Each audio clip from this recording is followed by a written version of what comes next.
Você quer aprofundar mais alguma coisa? Ah, perfeito. E de que curso o senhor é? Muito bem. Mais alguém gostaria de formular uma pergunta ou um ponto de vista? Eu acho que nós estamos num momento onde nós estamos na última aula do nosso curso. Por favor.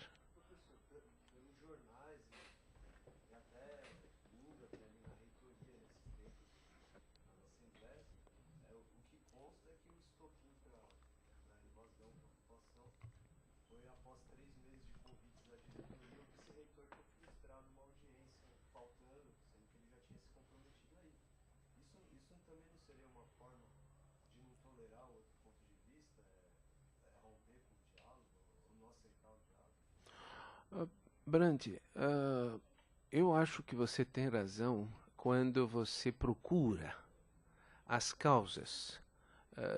O que começou? O que fez esse início de rompimento do diálogo?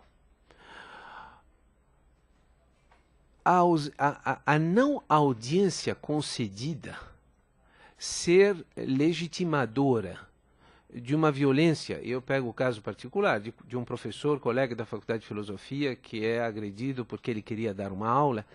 Eu não posso ver uma relação... Não, eu não posso, eu não poderia aceitar, mas respeitando sempre o teu ponto de vista, que o fato do vice-reitor, dentro de condições que eu conheço pouco, não aceitando uma audiência significaria uma intolerância.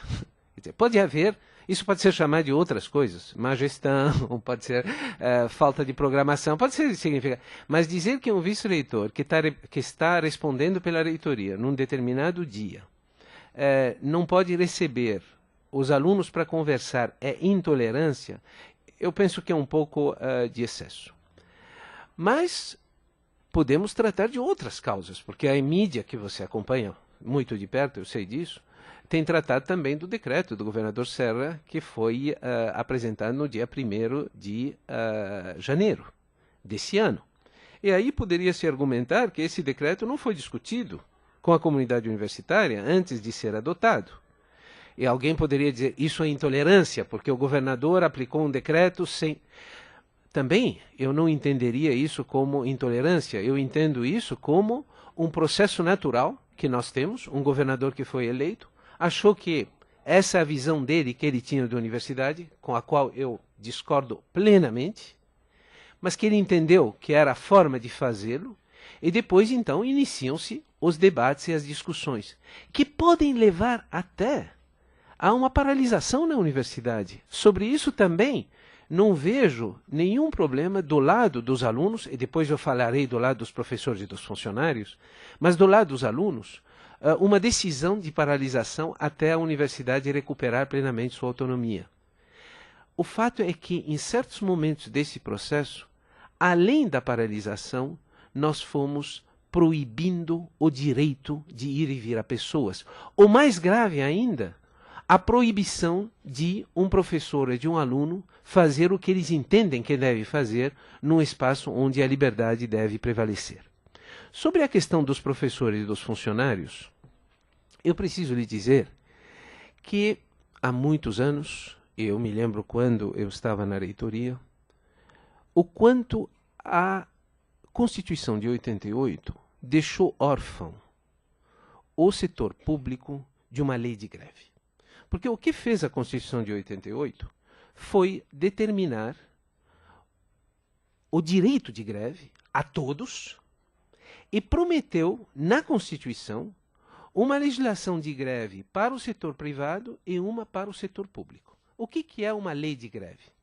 Ela determina as formas de resolução de conflitos. Porque é natural que haja conflitos entre empregador e empregado.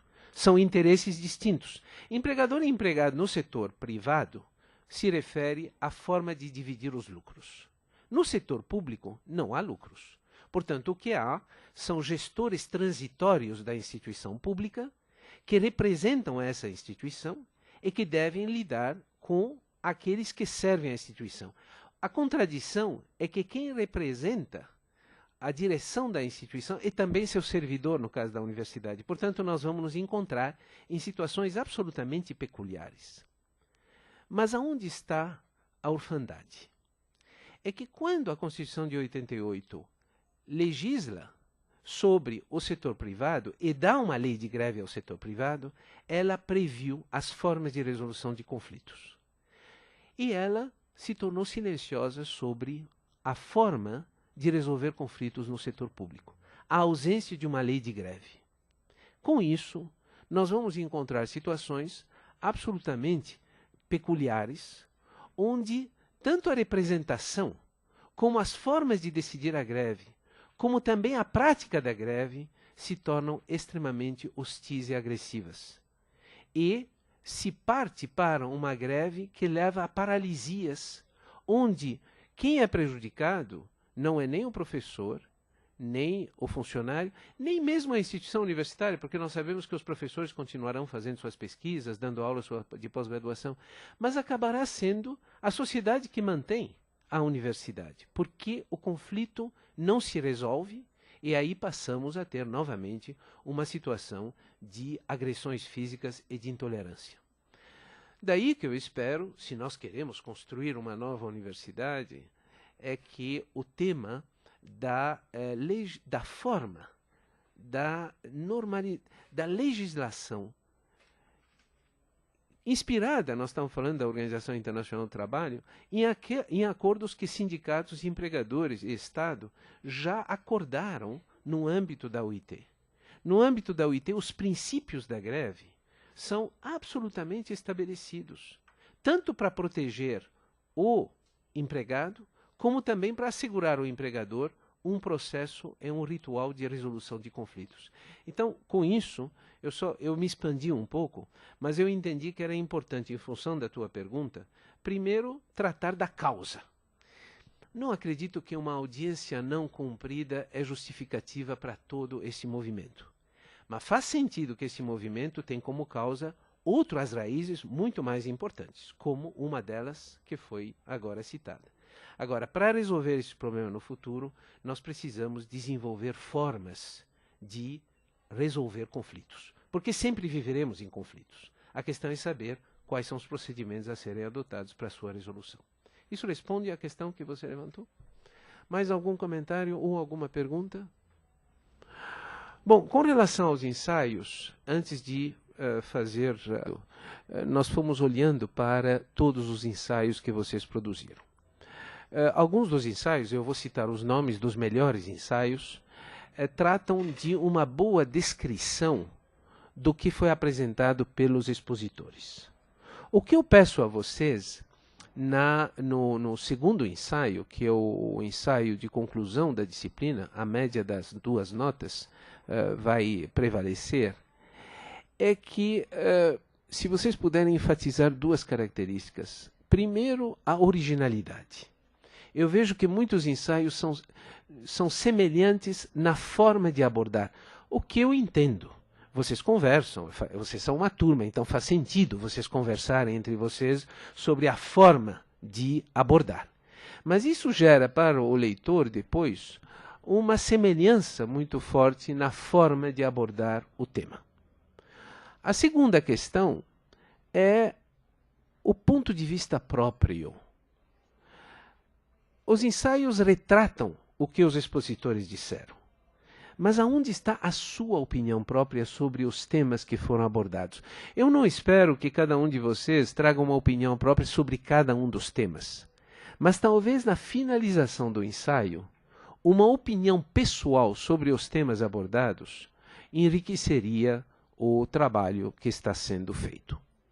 O que nós fizemos ao longo desse semestre foi partir de uma leitura do mundo e fomos depois, pouco a pouco, desenvolvendo temas, começando pela questão econômica, a questão ambiental, a questão do desenvolvimento humano e a questão da tecnologia.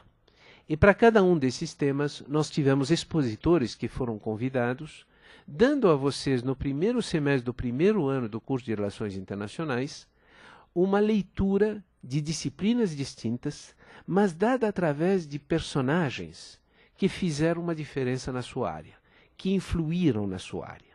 E eu espero que essa disciplina dê a vocês não só um quadro de referência, mas também exemplos a serem seguidos, a serem rejeitados. O exemplo é um exemplo que pode ser fonte de inspiração ou fonte de rejeição. Mas na medida em que o exemplo é claro, isso ajuda a uma nova geração a decidir qual será a trilha a ser seguida. Eu vou citar, para finalizar, o nome dos melhores trabalhos e depois eu passo a palavra.